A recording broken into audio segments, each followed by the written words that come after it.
guys, welcome back to The Bright Side. Macy here, the Bright Side Girl, and today we're going to be doing my January reading wrap-up. So this is the first official reading wrap-up for 2023. I'm going to be doing it slightly differently than I normally do it. So I think I'm going to talk about my lowest rated books first, and then all the way up to highest rated. Usually a little bit more fun that way. I read a total of 14 books, 11 on audio and 3 physically, so I had a really fantastic January reading month, and I went ahead and changed my Goodreads reading goal to 200 because I think I can do it.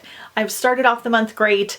I've got a lot of short books planned in the future. The readathons always go really fantastic. So if by June I'm like way off course, I can always lower it. But I think we're gonna like shoot for the stars and try to go over 200 again. I had a slight theme for January, and that was to do kind of wintry themed books. I did pretty good with this, but I didn't read a lot of the ones that I really wanted to. I still got quite a few in. So I had one DNF this month, and that was Dark Breaks the Dawn by Sarah B. Larson. This is not a bad book, but I accidentally started several like fantasy books at the same time, thinking they were all kind of winter themed, and it was just getting to be a little bit too much. And the narrator for this one, I'll put down below, wasn't my favorite. Again, not a bad narrator, but I found it kind of boring and a little bit predictable. I may pick this one up again in the future, but I don't even physically own it, so I DNF'd this one temporarily. I had one-star book, which really almost never happens, but that was Trapped by Michael Northrup. This is a middle grade or like younger YA novel about kids getting trapped at school during a really bad snowstorm. They're basically kind of on their own as well. I have found that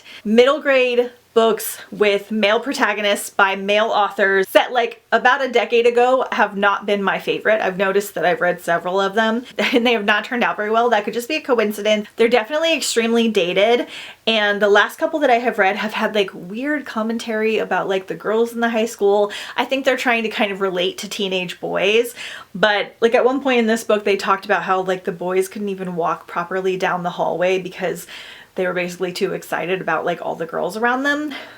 It was just really weird. Had a few weird comments in it like that. It wasn't very thrilling. Not much really happened. And the ending was very dull and just kind of left you like wondering what happened to everyone. So unfortunately, I did not really enjoy this one. Next was 2 stars, and the only one I gave 2 stars to like officially was Girl on the Train by Paula Hawkins. As you'll see at the very end of this video, I read a winter thriller, just randomly picked it up because someone recommended it, and I absolutely fell in love. I'll gush on that more later. And so I was like, oh my gosh, am I a thriller person? Like I've read a couple here and there. I haven't liked a lot of them. And then I read that one and I was like, oh my gosh, this has a lot of the things that I don't normally enjoy. It had unlikable characters and some dark circumstances, but it was done so well and was so fast paced, the narrator was awesome, that I loved it. So I was like, maybe I am like a thriller person. So I was like, I'm gonna try a couple really popular thrillers and see how I feel, because obviously I should like those more. So I picked up Girl on the Train, which I think was like the #1 debut. It might still be of like all time in this category. I knew it had a movie, and I buddy read this with my friend Bella, and it was such a letdown. It was so boring. It was not fast paced like I was expecting. It's very predictable, and I try really hard not to predict things in books because I enjoy them more if they just kind of unfold. All the characters were so unlikable, which can sometimes work if the story is like written in a certain way. Did not work for me. I was just like, I don't even care what happens to these terrible people. I would have DNF'd it if I wasn't buddy reading it because I just really did not enjoy it. I know a lot of people love this book. As far as thrillers go, it was not a new favorite. It's basically about a woman takes a train ride every morning just to kind of like get out of the house. She's kind of got an alcohol problem. She's not really over her divorce that happened in the past, and she basically rides by her ex-husband's house every day and kind of like can spy on him through the train. She also becomes obsessed with this couple that lives like a couple doors down from him. I guess she can somehow see it on her train ride, which was also kind of strange. I couldn't like fully picture it in my brain. And then she sees some things and like a murder happens, and she wants to kind of like help out with the murder investigation, and you can't entirely trust her because she is an alcoholic, so you don't know like what parts of the story she actually remembers. Sounds really fun, but just didn't work out for me. Okay, next up I had a bunch of 3-star reads, so they're not in any particular order. Although I do think my least favorite of the 3 stars was 8 Perfect Hours by Leah Lewis. I originally thought this was going to be like another Christmassy or wintry read, and it's not really. The very beginning of it takes place in March in a blizzard. Basically this girl is kind of trapped at an airport, and she winds up like hanging out in a car with this guy she meets at the airport and has this amazing chat and kind of has this whole like meet cute romantic moment. And then she like doesn't see him again, but then he kind of keeps appearing in her life, but she's also still kind of not over her ex, and you're just kind of following her along. I didn't find this very romantic. I felt like the love interest was very lackluster. It was really more about our main character's life and like how hard it was. She has to deal with like her mother who's got a lot of problems, and then other things that have happened to her life, and her best friend that's struggling with her new baby. And it just had a lot of drama in it, but not necessarily like fun drama. And it wasn't as much of a love story as I wanted. And again, this was not wintry, which I would say is my fault, but the cover is super wintry, and I know they're doing that because of the beginning of the book, but I wanted some more winter vibes and I just didn't get them. So 3 stars for me. Then we have The Bear and the Nightingale by Catherine Arden. This was actually the first book that I picked up for the month. I always pick like a super hyped book series that I haven't gotten to yet, and this is the one I decided upon for this year because it's got winter vibes. This is a retelling of Vasa the Beautiful, which is like a Russian folklore fairy tale. This is set in the winter time.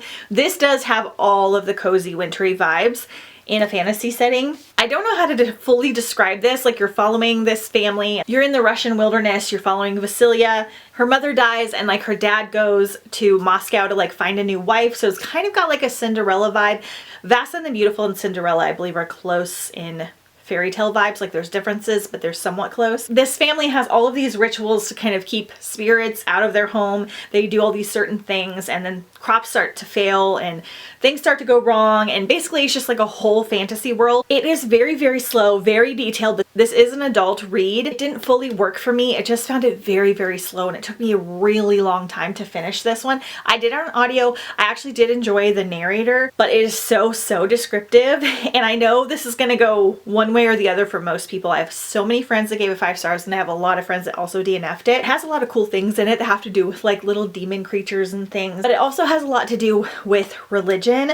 They basically think that certain things are kind of like witchcraft or demon-esque about them, so there's some like religious persecution and things like that. So there's a religious aspect of like trying to like act a certain way and to prevent people from like talking to demons and stuff like that, and I just didn't love that part of it. I tend to not love it when there's like a heavy religious aspect to like the drama parts of the book. So this was a 3 star for me, but I know it's a 5 star for a lot of people. I don't think I'll be continuing on with the series, but I am glad that I finally got to it. Hopefully next year I can break my curse of not really loving the first book that I pick. All right, next we have 5 Total Strangers. Again, I picked this up because it was like a winter thriller. This one is young adult. This one is set in the winter, and this one is Christmassy, kind of. The main character is traveling to get home for Christmas or Christmas break, but that's the only vibes that it has about that. So it's not really a holiday read. But basically there's like this huge storm and the flights won't go out, and so our main character, who might be 18, like freshly out of high school, hooks up with basically a lot of other young adults, and they decide to try and drive to their home. They're all strangers to her. She's kind of gotten to know someone on the plane, and she basically, it all feels like they kind of have secrets that get uncovered on the journey. You're traveling in this winter atmosphere, very, very wintry, which I really loved. You have like a survival instinct because they're trying not to like crash their car or like run out of food while they're driving through these treacherous roads. There's also like this ominous thing about it because everyone has like a secret, it seems, and they kind of get uncovered on the journey. I actually enjoyed this one a lot, like the whole way through. I just felt like the ending wasn't the best and was a little bit of a letdown, but it was like a 3.5 star read and probably one of the best young adult survival thrillers that I have read, because I haven't liked a lot of them.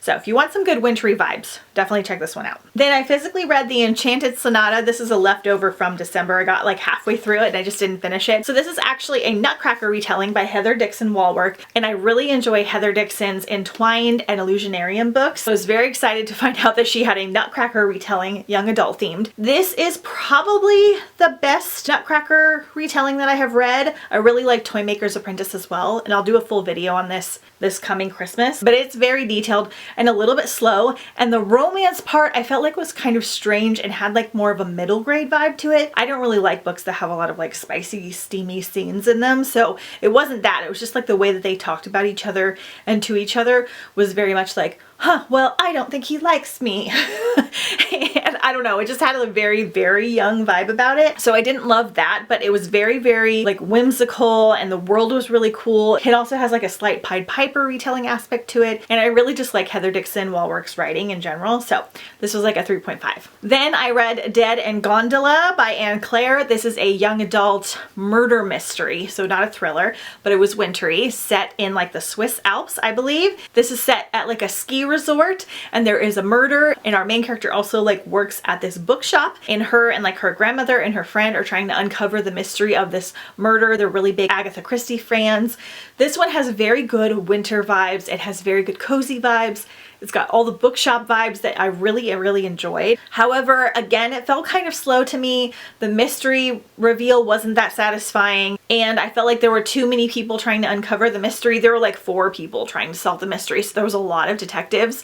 I probably will check out the next one in this series when it comes out, because I liked the vibe so much, and I think that has potential. Not a new favorite, but again, if you're still wanting like warm, cozy mystery vibes, then I would check it out. Then I read Beyond the End of the World by Amy Kaufman and Megan Spooner. This is the only book I read that finished up a series for me, so this is part of a duology. The first book is The Other Side of the Sky.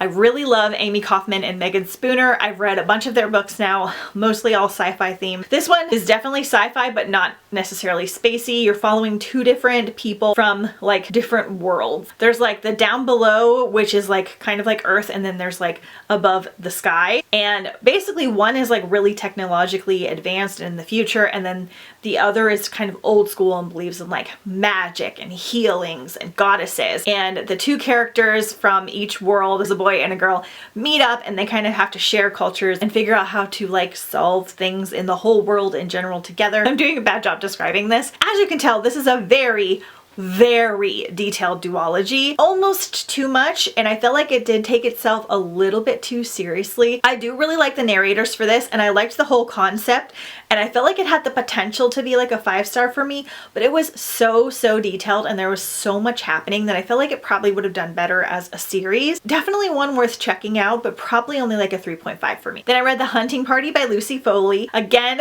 really trying with these like wintry thrillers, all spurred by a 5-star book that I'll talk about later. This is a group of 30-something friends, all went to Oxford together, and they kind of meet up every year, like around Christmas break and New Year's. And this year they decide to go to the Scottish Highlands. It's a very isolated estate. They'll pretty much be by themselves. This historic blizzard kind of happens and kind of traps them in, and then 2 days later, one of them dies. And so you're unsolving this like murder mystery thriller aspect, and you're also learning backgrounds on all the characters. Again, I felt like this one was kind of slow. Most of the characters are really unlikable and not in like a fun way. You're uncovering mysteries about all of them, so we're delving a lot back into the past, which is not always my favorite. It has to be done in a certain way. Otherwise, I want to be like in the moment with the story happening. You're trying to figure out if one of the friends did it. You're trying to figure out if it's like the gamekeeper of the ground. You're trying to figure out if it's like the neighboring house. And you're basically just trying to solve this murder mystery. Again, I just felt like it was slow. Too much background on the characters, too much unlikable characters, but the ending did tie up nicely and was like a little bit surprising. So sticking this at a solid 3.5 star, and it did have some very good winter vibes. All right, then I read You by Carolyn Kepnes. I guess this is classified as a thriller. Again, I wanted to pick up like another popular one. I feel like this one is more worth the hype. The narrator for this one is Santino Fontana, who is a fabulous singer and actor.